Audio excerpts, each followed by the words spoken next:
এলাম গুতা দিবে কি না, না গুতা দিবে না। ভয় করে, মানে আমার থেকে ভয় করে। দেখতে পাচ্ছেন দৌড় পারতেছে।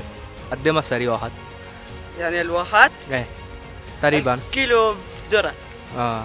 দেখতে পাচ্ছেন কাছে যেতে ধরি কিভাবে ভয় করে।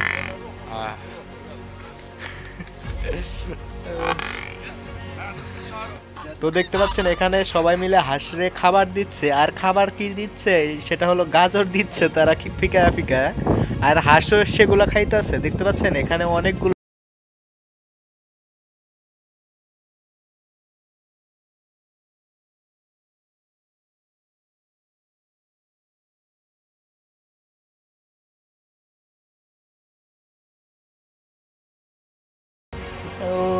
গাইস আমরা সবাই এখান থেকে এটার ভিউ দেখতেছি, দেখতে পাচ্ছেন। হ্যালো এভরিওয়ান, কি অবস্থা সবার? আজকের ভিডিওতে আছি আমি কাইটল্যান্ড, আমার এপাশে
যে দেখতে পারলেন মোষে রাখাল, ওনাকে আমি আগেই বলছি যে হিট করবে নি কিনা, গুতা দিবে কিনা।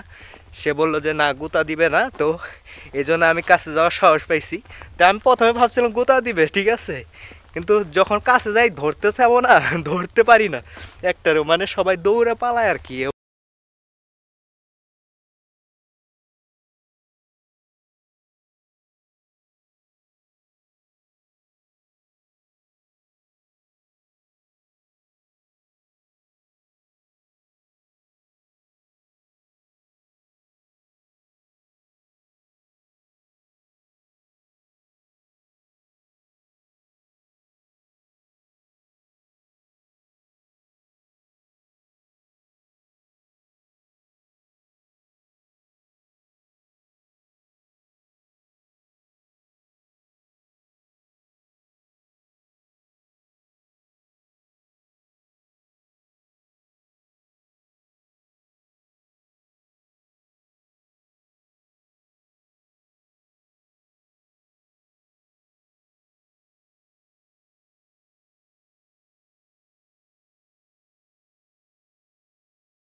দেখতে পারলেন না, ট্রাক দিয়ে তারা গাজর উঠে এলো আইলো দেখি, বুঝতে পারছেন? তো দেখতে পাচ্ছেন এখানে সবাই মিলে হাঁসরে খাবার দিচ্ছে, আর খাবার কি দিচ্ছে সেটা হলো গাজর দিচ্ছে তারা কি ফিকা ফিকা, আর হাঁসও সেগুলো খাইতেছে। দেখতে পাচ্ছেন এখানে অনেকগুলো হাঁস। তো দেখুন একজন ঘোড়ারে খাবার দিচ্ছে কি খাবার দিচ্ছে? গাজর। মানে তিনি সামনে আগাইতে পারে না আর কি, ভয় করে। দেখতে পাচ্ছেন?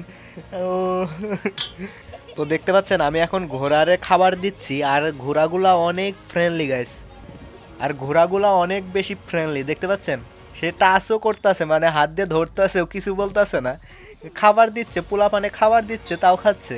তো ঘোড়ার কাহিনীটা আমার অনেক আমেজিং লাগছে গাইস। দেখতে পাচ্ছেন ওই ওই মাঝে মাঝে কেউ কেউ ধরতে চায়, মানে ধরতে দেয় না আর কি। দেখতে পাচ্ছেন এই পিচ্চিটা খাবার দিচ্ছে, খাচ্ছে অনেক সুন্দরভাবে। দেখতে পাচ্ছেন ধরতে দেয় না, মানে খাবার দিলে দেয়, খাবার দিলে খায়, কিন্তু ধরতে দেয় না। এগুলো সব পাথর, পাথর অর্ধেক আর মাটি অর্ধেক আর কি। তো আমরা এখান দিয়ে উপরে উঠবো আর কি, একবারে ওই বাগান যা দেখতে পাচ্ছেন না, বড় বাগান, ওখানটায় উঠবো। আর এখানে গাছ, এগুলা এগুলা তাদের দেশের ফল বলে, জাইতুনের গাছ। তো গাইস দেশে কিন্তু এগুলার অনেক দাম। তো একটা ছিঁড়ছি, কিছুটা দেখতে এরকম, দেখতে পাচ্ছেন, দেখতে কিছুটা এরকম ফল। গাইস এটা হলো ক্যাম্পিং এরিয়া।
অনেক বিশাল বড় পাহাড়, আর আমরা যতই সামনের দিকে যাচ্ছি না, ততই এত সুন্দর সুন্দর বাগান দেখতে পাচ্ছি। দেখতে পাচ্ছেন গাইস, আমি কোয়াটল্যান্ড আইসে আমার মনটা অনেক খারাপ হয়ে গেছিল, কারণ আমি আইছিলাম এত সুন্দর সুন্দর নীল পানির জন্য। পানি দেখে তারপর ছবি যারা দিছে, ছবি যে ছাড়ছে উনি, এত সুন্দর সুন্দর পানি দেখছিলাম, তো ওই পানি দেখে তারপর আইছি, কিন্তু এসে পানি পাই নাই, এই জন্য মনটা খারাপ হয়ে গেছিলো। কিন্তু লাস্টের দিকে ভালো লাগলো যেটা, এই বাগান, এত সুন্দর বাগান দেখার পরে একবারে অনেক খুশি হয়ে গেছে গাইস। তো আপনাদের দেখাইলাম ঘুরে এত সুন্দর বাগান। তো বাগানটা মোটামুটি অনেক আমেজিং ছিল গাইস। আমাদের বাংলাদেশে ওই শালবনের কথা বললাম না, ওই শালবনের চেয়ে অনেক বেশি ভালো আর কি। ও শালবন তো ছোট আর কি, আর এটা হলো বিশাল বড়, বিশাল বড় এরিয়া। আর আমি অর্ধেক দেখাই নেই, অর্ধেক দেখাইতে মিস করে আইছি, অর্ধেক দেখাই নেই। দেখতে পাচ্ছেন আমরা কিন্তু অনেক দূর চলে এসে পড়ছি। তারপর বাগানগুলো দেখতে পাচ্ছেন, পুরা ভিতরে বাগান আর বাগান। দেখতে পাচ্ছেন মনে হচ্ছে যে জঙ্গলের ভিতরে এসে গেছে, এরকমটা মনে হচ্ছে। তো উনি আমাকে যেটা বলেছিল যে প্রথমে এখানে শিয়ালও দেখা যাবে, আমি শিয়াল পাখি টাকি সব দেখা যাবে। তো শিয়াল আছে মনে হয় এই জঙ্গলের ভিতরে, তো আমি দেখতে পারি না আজকে আর কি। তা আমরা যে লাস্টে ঘুরছিলাম ওটার ভিউ এখন দেখাবো।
ভিডিও আমি কোয়াটল্যান্ড নিয়ে। তো দেখা হচ্ছে নেক্সট কোনো ভিডিওতে। সেই পর্যন্ত সবাই ভালো থাকবেন, সুস্থ থাকবেন। আর হ্যাঁ গাইস, আজকের ভিডিওটা যদি আপনাদের ভালো লাগে থাকে তাহলে লাইক দিতে ভুলবেন না। আর আমার চ্যানেলে নতুন হয়ে থাকলে subscribe to my YouTube channel.